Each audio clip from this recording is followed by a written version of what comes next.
We're now going to proceed in the evaluation of the peripheral pulses of the lower extremities. And the first pulse we will evaluate is the popliteal.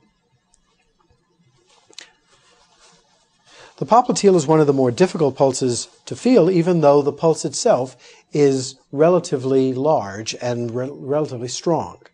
The manner in which you evaluate the popliteal is by placing your hands on the patella and placing your other fingers in the popliteal fossa and trying to sandwich the popliteal pulse between your fingers and the bone.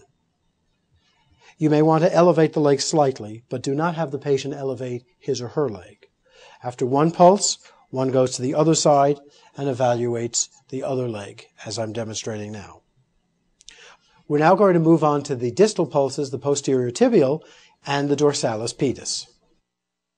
The two distal pulses which we routinely evaluate are the posterior tibial and the dorsalis pedis.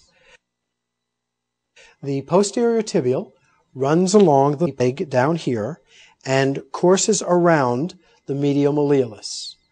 To evaluate the posterior tibial artery, you place your hand on the artery and push it up toward the medial malleolus, palpating the artery against the bony structure. You can do this on both sides, as I'm demonstrating now. The dorsalis pedis artery runs along hallucis longus, right here. And you can palpate it by placing your fingers, never your thumbs, here and on this side, and they can be palpated simultaneously. And that concludes the evaluation of the peripheral vascular system.